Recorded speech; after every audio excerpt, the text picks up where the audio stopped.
Since retiring from full-time work, I've concentrated on consulting, readiness to operate reviews, and teaching the Process Plant Startup Seminar for Process Technical Services. Today, Ronnie Fitzgerald and I will be discussing startup excellence and how you can beat those odds. But first, a couple more introductions. Judy? Good morning. I'm Judy Jeffcoat with Process Technical Services, and I just want to let you know we're glad to have you here with us today. And the Q&A has been activated, and as the webinar progresses, if you would like to put in any kind of questions after the discussions, Jerry and Ronnie will be happy to answer those questions. I think that everyone has signed in at this time, and if you have anything at all, you can send me a chat and I will answer immediately. If you have any technical issues about how to get in, how to get out, etc., don't hesitate to chat with me. And our other panelist is Ronnie Fitzgerald. I'll introduce myself. Hello, I'm Ronnie Fitzgerald. I worked 36 years for Dow Chemical in manufacturing, a little bit of time in site logistics and in technical and project roles. My last 15 years were primarily commissioning and starting up plant expansions and new facilities, and I did this in Asia, South America, the Middle East, and the Gulf Coast. 5 of the projects that I worked on received corporate recognition for extraordinary results in project execution, commissioning, and startup. Now, Jerry, earlier you made a couple of pretty dramatic statements about project success. Can you say a little bit more about that? Sure, Ronnie. Let me share this chart.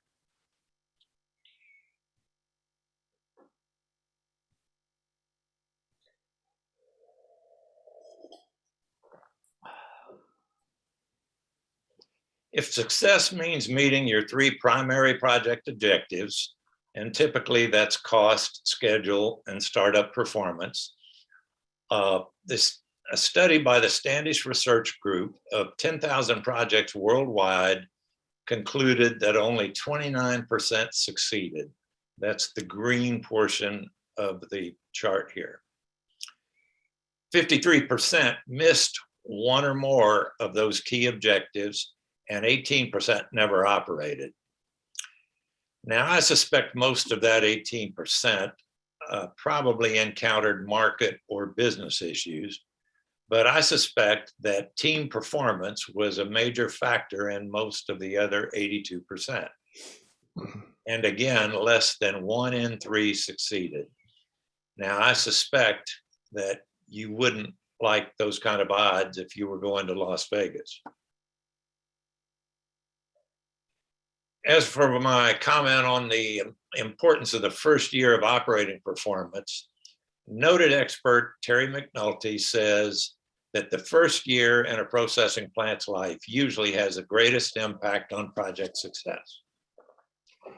Independent Project Analysis, or IPA, the world's premier project benchmarking company, says that those early pounds are the most valuable pounds your plant will ever make.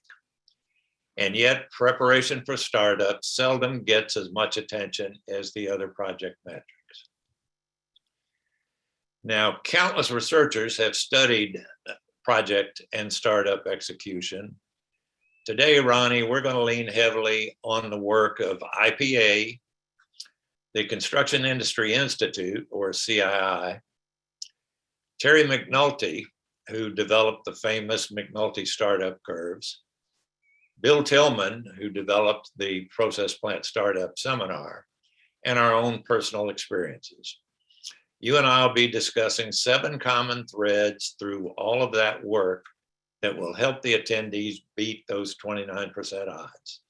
And we'll conclude by discussing the single most common and critical mistake that most projects make. Time will limit our detail, but today's attendees will learn what they should focus their project efforts on. To learn more, and particularly to learn how to do it, they should register for our process plant startup online seminar on May 17th to 19th. I had that seminar presented to each of the 3 project teams that I led, and it's no coincidence they all met or exceeded those 3 key objectives. And we'll talk more about that later. Jerry, I learned how to successfully commission and start up plants through trial and error and the school of hard knocks, and I don't recommend that approach to anyone. The last mega project that I was involved with, there were 4 plants that were starting up over a very short time frame, so their startups overlapped, and so I knew I needed some well-trained startup leaders for each one of those plants. And I found this process plant startup seminar, it best matched what I wanted to teach my leaders. And since then, I've personally attended the seminar, and I found it to be the most practical, comprehensive project training that I've ever seen. Thanks, Ronnie. It is real world practical instruction. I believe in it, and that's why I got involved when I retired from full-time work. But now let's move on and talk about those critical success factors. They pretty much follow the project sequence. Now, most of my projects were new technology, so I'll take the first one, which I call own the technology.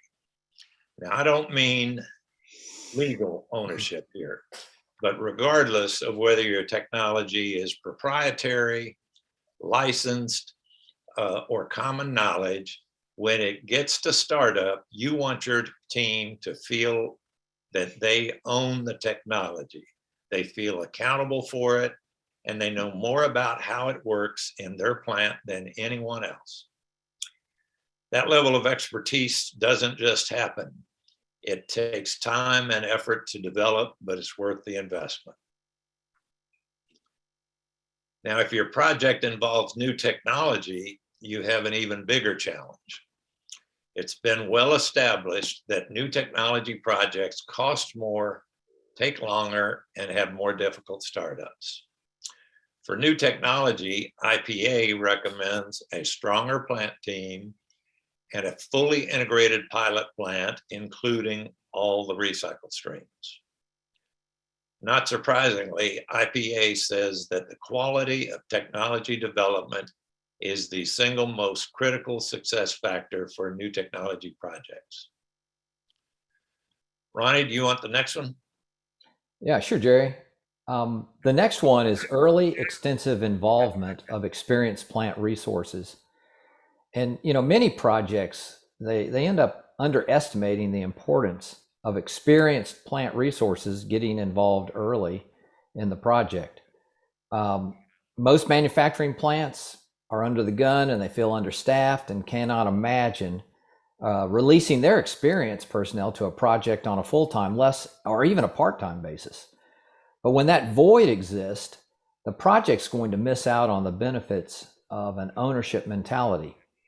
And, we can take the analogy of building a new house, and I think all of us would find it very odd to think of someone giving an architect and a general contractor $1 million and just telling them, I want a 5-bedroom, 3-bath house with a kitchen, a living room, and a garage and a patio with little or no personal input during the rest of the process. I mean, the owner knows, hey, I'm going to live in this house, and I want it to be well designed and constructed. But some projects feel like they can write a contract and award it to an EPC for a turnkey job with minimal experienced plant input.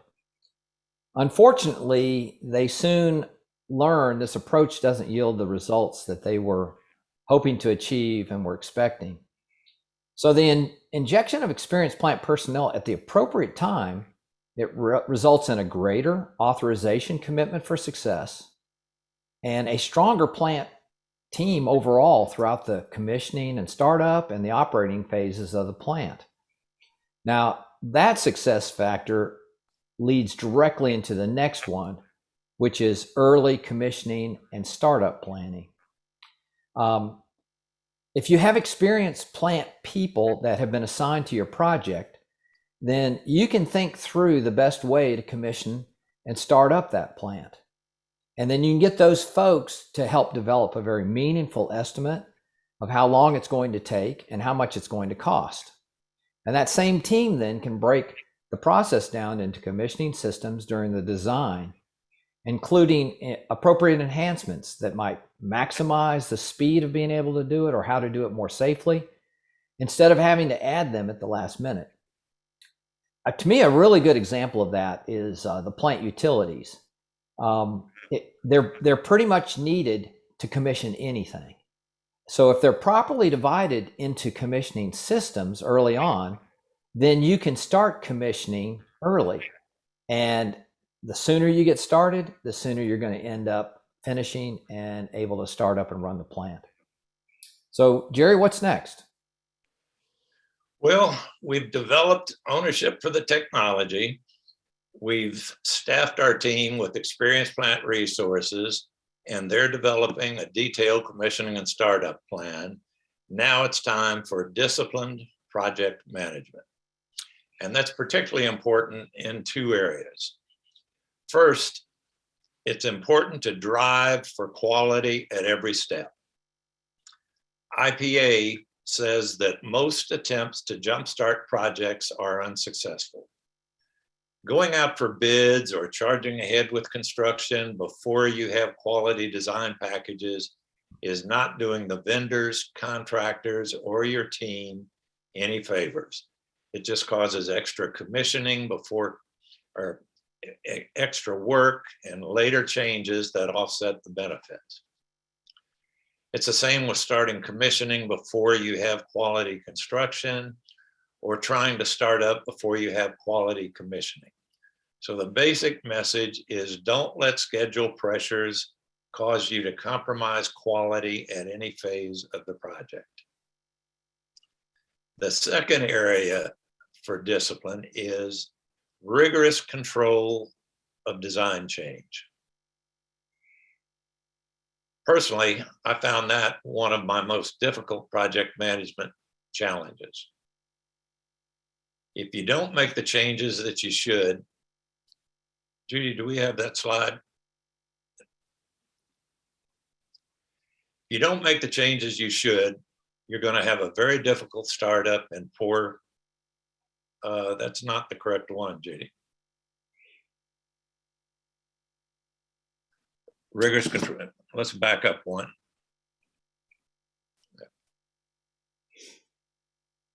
One more.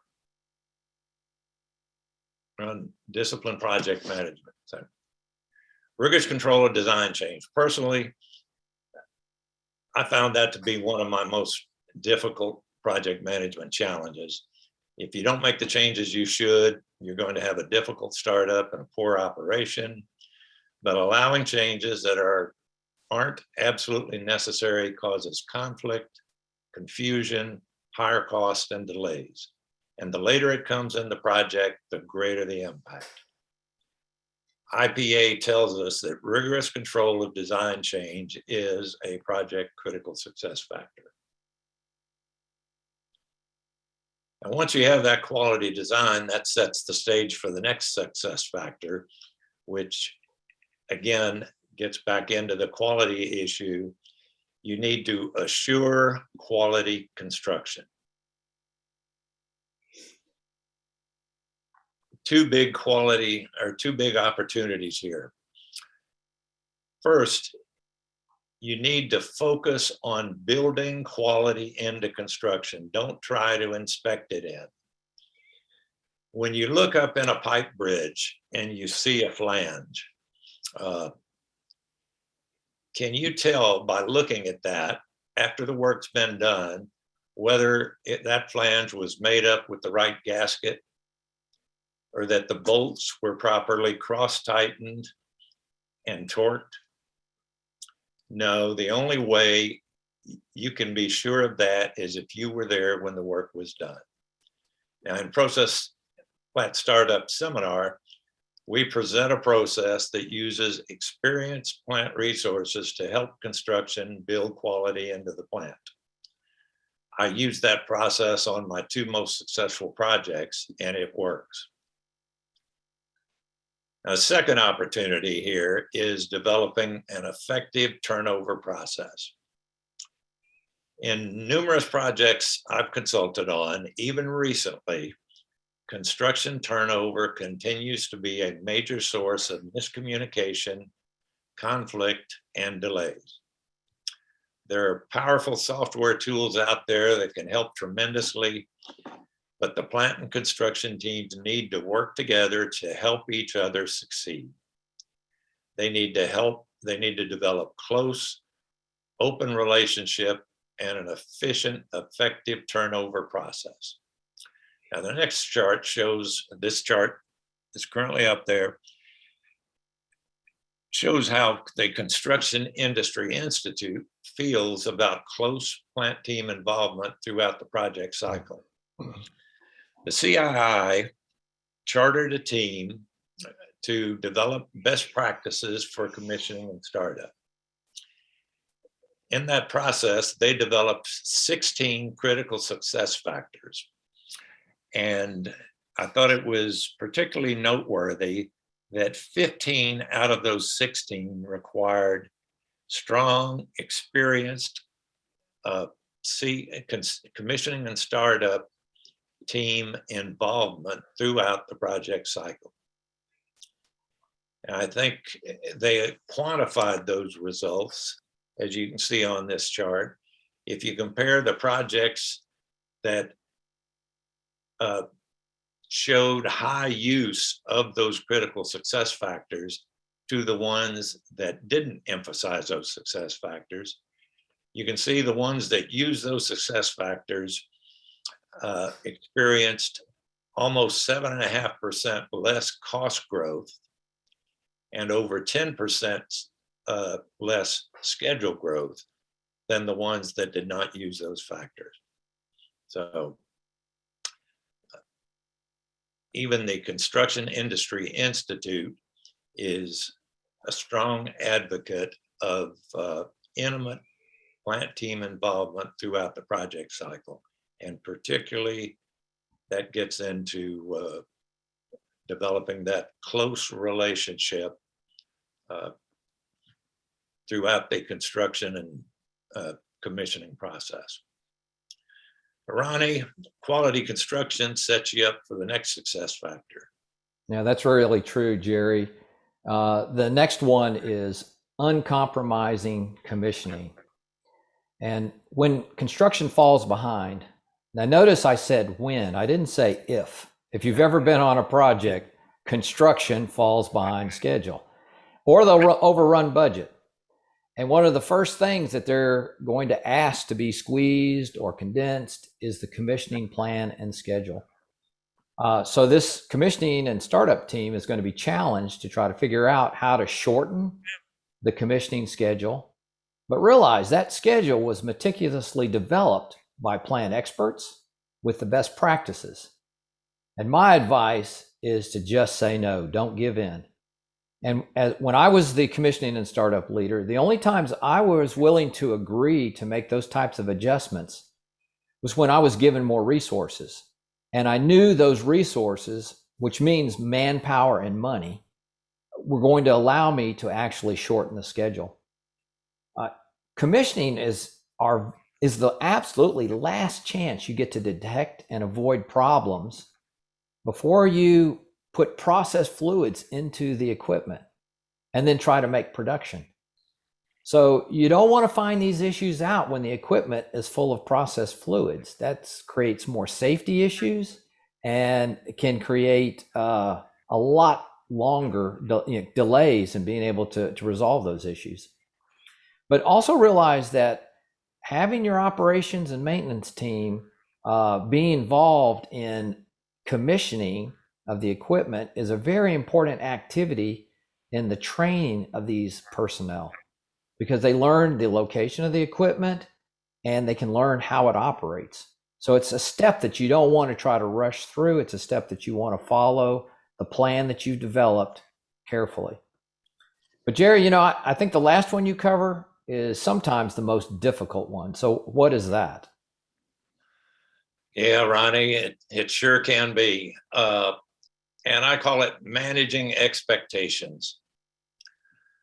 A project team's credibility with its stakeholders is absolutely essential. It's really the only way you can get management's help when it's needed and avoid it when you don't want it. So going back to that Standish Group study that I mentioned earlier, I think one of the reasons that 53% of those projects fail to achieve all three key objectives is because expectations are often unrealistic. A project team is not doing their executives, their company, or themselves any favor by committing to unrealistic objectives. Now, those executives are smart people. If given good information, they'll usually make good decisions. But most executives have never done projects and they have no idea what it takes to do them well. The project leadership needs to understand that they are responsible for educating the executives, helping them understand what it takes to do a project. And when you know something won't happen or it just can't be done, you need to help the executives understand that as soon as possible and why. Nobody likes to give bad news to their boss, but the fact is you can't avoid reality. Sooner or later, reality will happen, and your beating is going to hurt a lot less today than it will in 6 months or a year. Believe me, I know those discussions are not easy to have, but it's absolutely essential that you have them. And we talk more about how to do that in the Process Plant Startup Seminar. So there you have our 7 critical success factors where your team should focus their project efforts to get the biggest bang for the buck. So scan down that list. I mean, when you look at it, common sense says you need to do these things. IPA's real world database shows that you should do them, but too often we just don't. So, Ronnie, where do you think most projects fall short? Well, in my experience, most projects fail to recognize the importance of experienced plant involvement from both the operational side and the maintenance side, and to get them involved early and then keep them involved throughout the project. I agree completely. Terry McNulty and IPA agree on the importance of startup excellence. So just think about how those experienced plant resources help you achieve that. First of all, they help you develop credible project cost, schedule, staffing, and production commitments that are set at authorization. Do you want people who have never done it before and don't have to live with it developing your project's commitments? Secondly, those resources will give you commissioning and startup enhancements built into the design early in the process that'll maximize commissioning and startup safety and speed. Having those resources in the design office working alongside the contractor improves design quality and speed. Your questions are answered immediately, decisions are made without the delay of the typical design process, which is design something, send it to the plant for review, get the comments back, make the changes, send them back to the plant to review again over and over. So having those folks there where you can make the decisions immediately speeds the design process tremendously. And you get a better quality design because that design includes early plant input. So you can actually control design change rigorously. With those people on board, you can actually develop a construction turnover process as a team process that can execute efficiently and effectively, all of which puts the facility in the plant's hands sooner and letting you get commissioned and started up faster. And then last of all, it takes time to develop a strong, well-prepared plant commissioning and startup team. When those folks are involved from the start of design, you can be sure they're experts when it's time to start operating. Now, I found this chart from the IPA newsletter very interesting. It reinforces the importance of plant involvement. And so take a minute to look at it. What you'll see, the vertical axis represents both the cost and a schedule index. Now that's a little bit tricky because the number gets lower as you go up. So up is good, okay? For both cost and schedule. The higher you get on the vertical axis, the shorter your schedule, the lower your cost. The horizontal axis is a staffing index with 1.0 representing the standard or expected staffing. So if your staffing index is greater than 1, you're overstaffed, less than 1, you're understaffed. Now the red line on that curve is schedule, the blue is cost. And as you can see, being understaffed with plant resources increases both project cost and schedule dramatically. Being overstaffed reduces both cost and schedule until you reach a point where, of course, schedule improvement stops and costs start to increase. But the basic conclusion, as you can see by IPA, is that systems with fewer owner staff pay more for projects and take longer to complete their projects. So.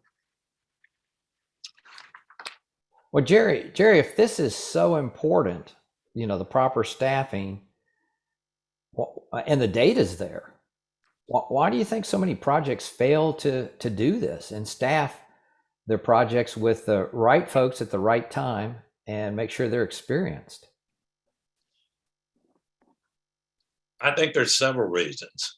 For one, few business leaders appreciate the incentive to drive for project excellence rather than simply getting the job done. The business folks want to delay those pre-operating expenses until the last possible moment, and they just don't understand why do you need a plant operator or a mechanic that early in a project. Yeah, Jerry, that's true.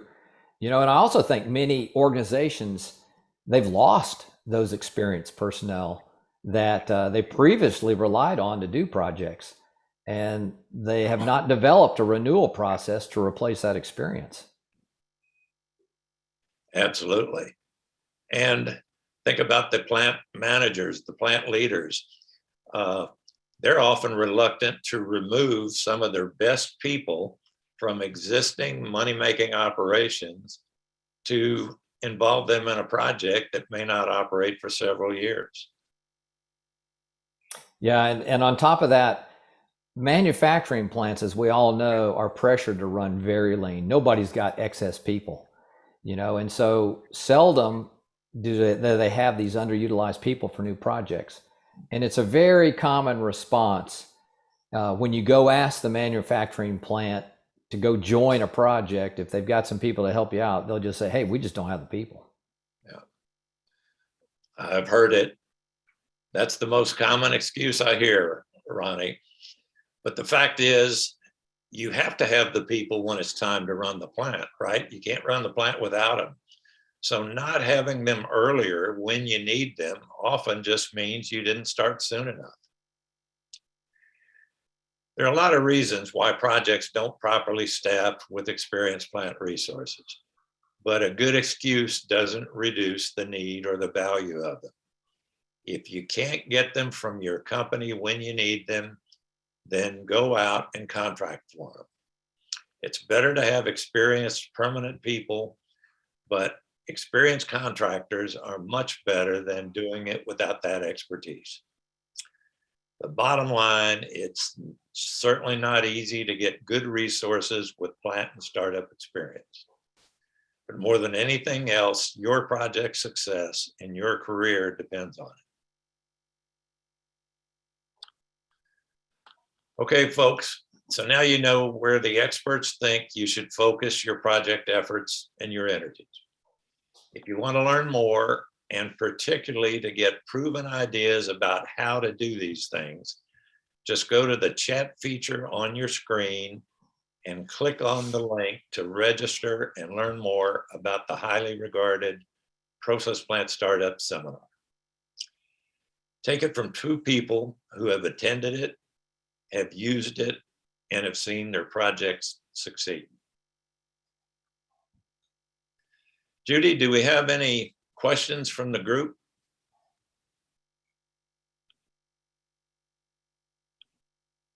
Jerry, Judy, you're on mute.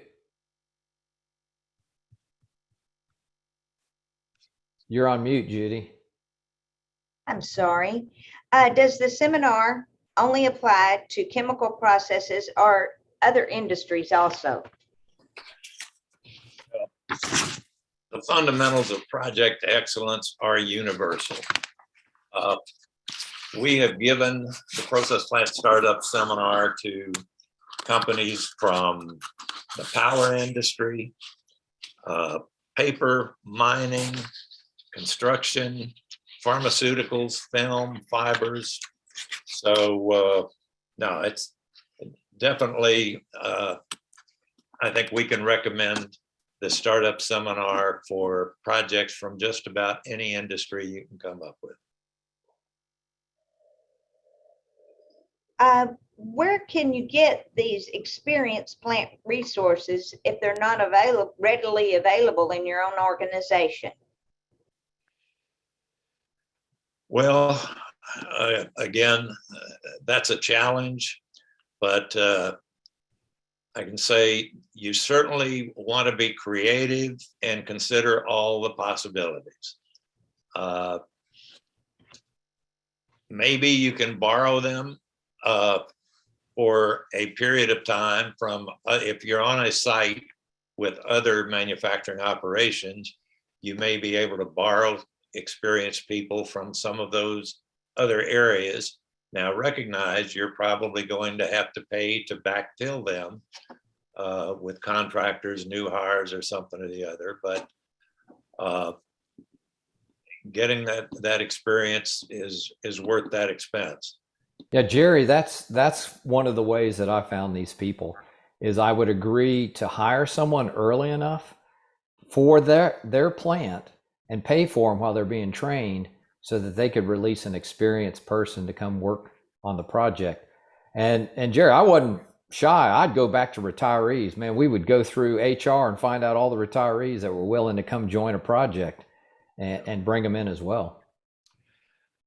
I agree, Ronnie. I've done the same, and particularly, when I was doing one of my projects, DuPont had gone through a process of one of these early retirement incentive plans, and there were young, I'd say young, 58-year-old experienced operators and mechanics that were more than happy to continue to draw that pension and to be paid to come and work on my project.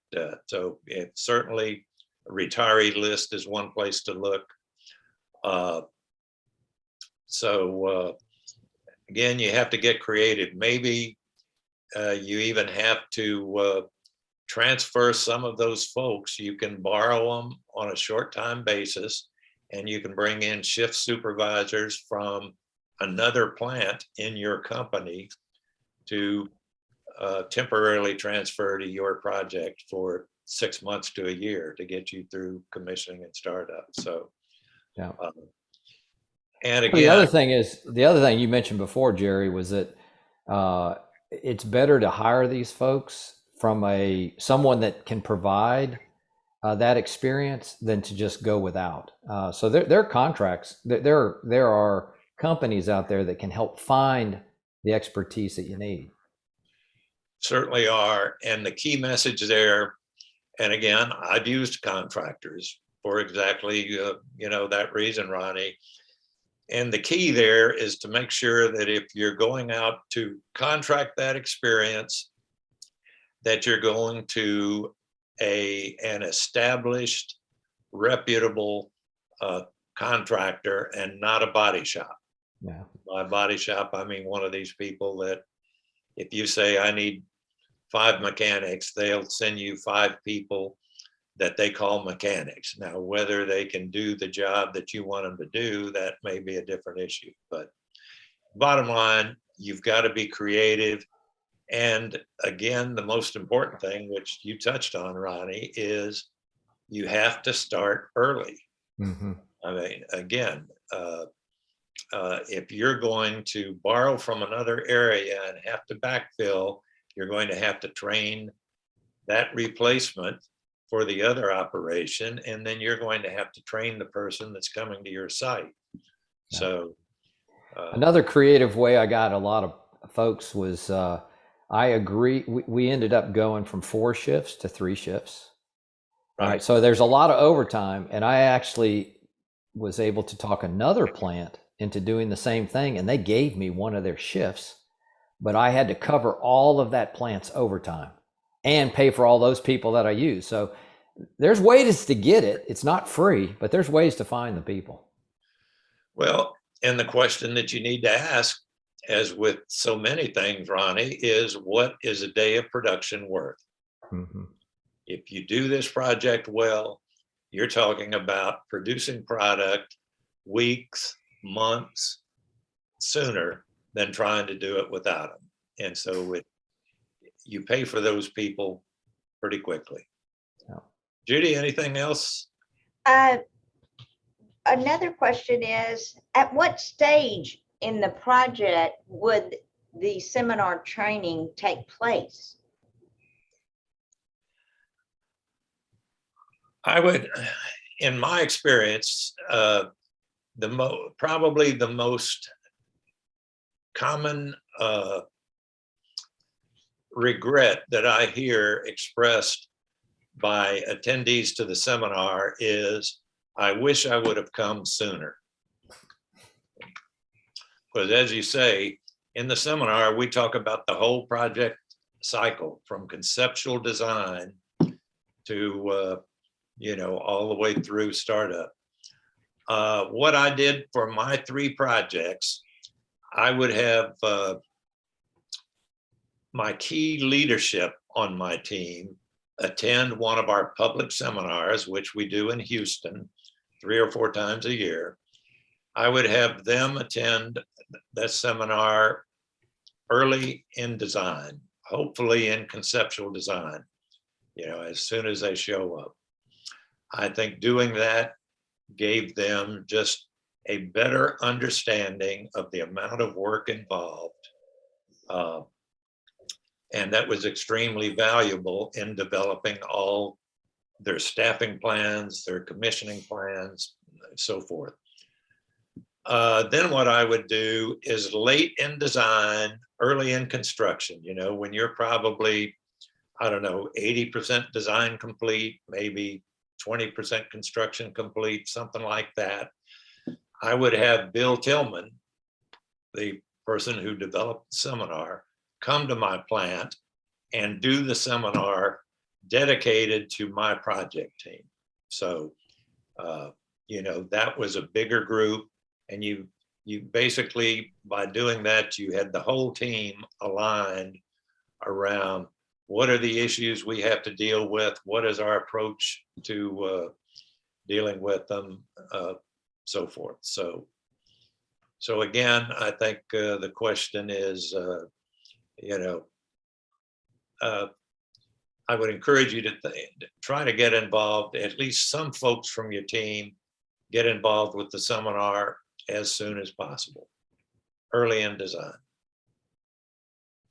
And then those folks are the best folks to determine, okay, when is the right time? When do we have enough of the other plant resources? And the focus is shifting to plant activities. And that's when you can have an effective seminar for the team that's actually going to carry it the rest of the way. I have another one that is asking, is the seminar online or in person? We do it both ways. The May seminar will be online. Historically, the seminar has always been in person, which I found very helpful because you have the whole group of people sitting there looking at each other, discussing, sharing experiences, challenging each other's thinking, and so forth. With COVID, we began doing them online, and we have continued to do them online up through our May seminar. Our seminar, the subsequent one, will be in September, and that's still to be determined whether that one is in person or online, or maybe a hybrid that handles both. As a participant, Jerry, Yes. I think all of us know in-person training is somewhat more effective than online training, mainly because, and what I found when I did training online, I'm in my office, I got all these distractions, I still got people coming in and there's meetings and all that, and you just don't get as much out of it. Plus you don't have the chance to talk to other people that are experiencing some of the same issues you are. So there's value in doing it in person, but COVID, I know, has changed everything, and we had to go to, online so we can continue, and hopefully in the future you can get back to in person. Yep. Well, in person's more fun for me too. Yeah. But the other thing is, Judy, I touched on in the previous question, but we also do an implant version of the seminar. And that's when, like I said, I would have Bill Tillman go to my plant and meet with the people at the plant. And we would have a seminar that was dedicated to my team.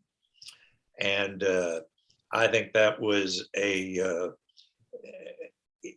very valuable exercise. I mean, in terms of getting the whole team aligned around what your philosophy is, why you made the decisions you made during design, during construction, and so forth. The level of planning and preparation that it takes to do a project well. So the implant seminar is extremely valuable. I've done it all over the world, China, the Middle East, certainly almost everywhere in the US. And so we also do the implant seminar. And that, at this point, I can tell you, we do it at the location that the client chooses. We can do it at their plant. We can do it at a convention center, wherever they want it done. And they can make the decision about whether they want to do it online or in person. Well, and we strive to make the online version interactive, while at times it is difficult because, we want everyone to participate, and we want to cover everything that they want to know. And so it's just a little harder whenever you're doing it, as Ronnie said, from your desk. Right. Somebody's texting you, somebody else is sending you a private message. It's difficult, but it's the best that can happen at this point. It's better than not doing the seminar. No, that's true. But you make an excellent point there. And the other thing that I guess we should point out about doing it online is, when we do it online, it is not a webinar. It is a Zoom meeting. So you have all of even though the people are in different locations, you're looking at everybody, and it's about as face-to-face and interactive as you can make an online event. So.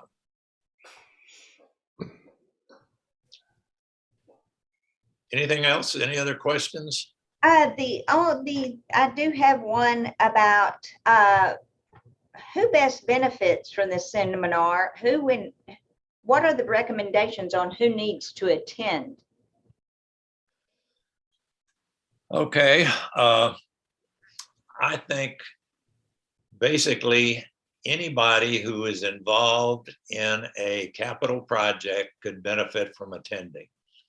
The approach I took for my 3 projects, as I said before, very early in the game, I had the folks who were key leaders, not necessarily organizational hierarchy, but had key roles in the project. Your technology expert, your commissioning manager,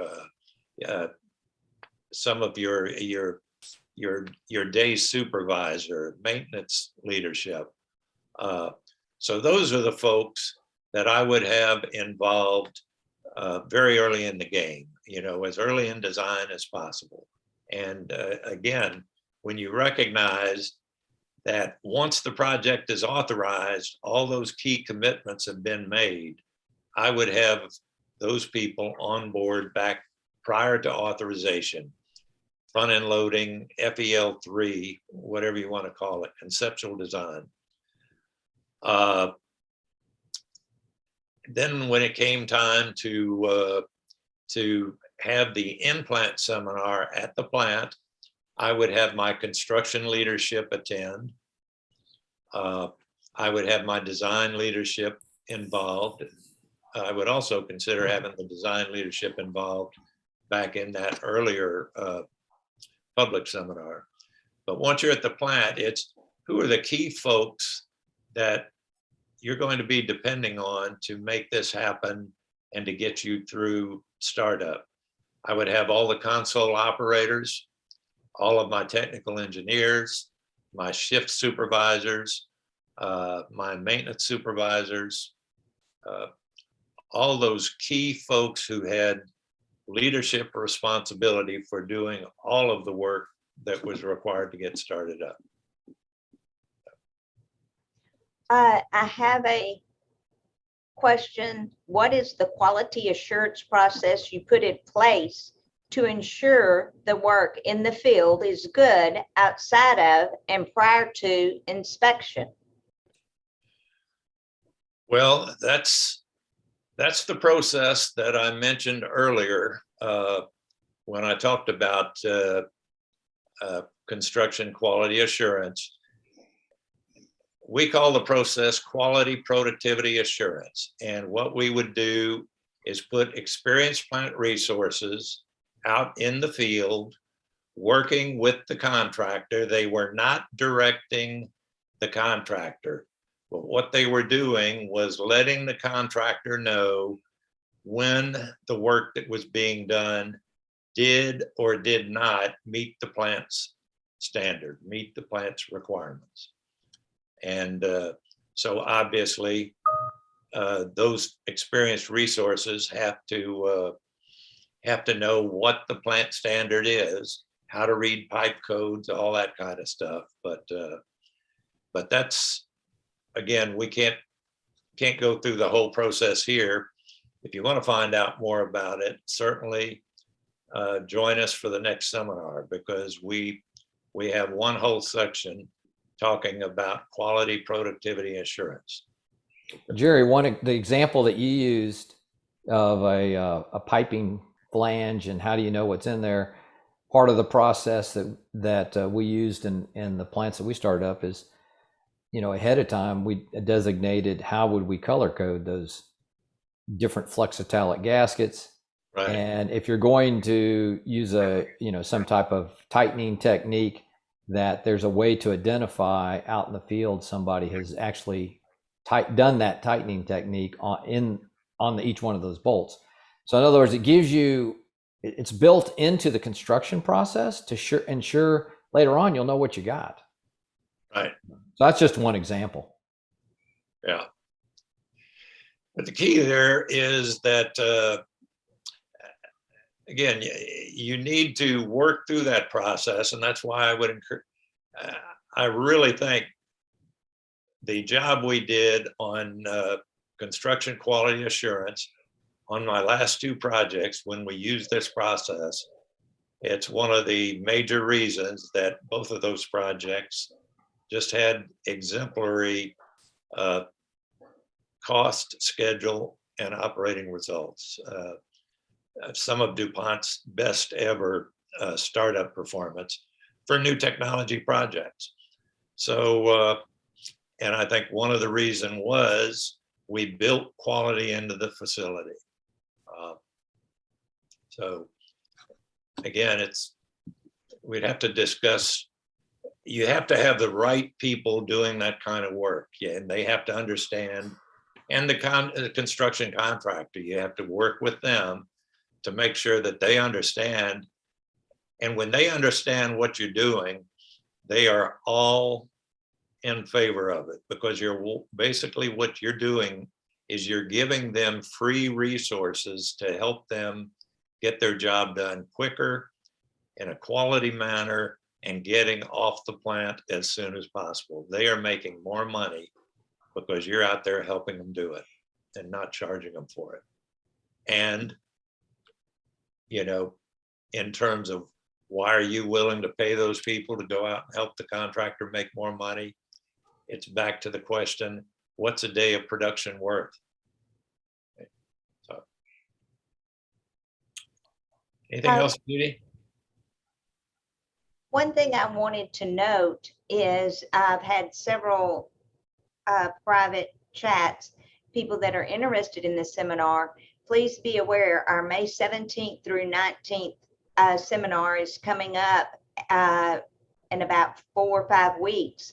And in order to attend that seminar, after you get registered, I actually ship to you a set of the course manuals. So I want to make sure that you know, if you want to attend, don't wait till the day before, or, you know, possibly the Friday before, depending on where you're located. I can get the course manual to you by that Monday. But please be aware that there is a little lead time needed from sign up till the actual seminar. That's a good point, Judy. And that manual is extremely valuable.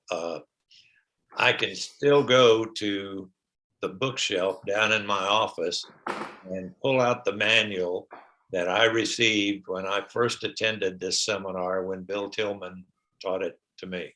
So it's, again, a manual with real world practical guidance, tools, so forth, and information that will help you in that difficult conversation, some of those difficult conversations you're going to have with your management.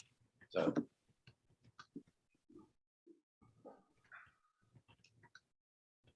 Judy, anything?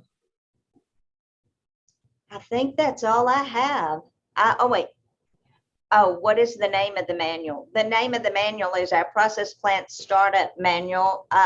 Hold on one second. It's called Process Plant Startup Seminar. Right. I'm pretty sure, yeah.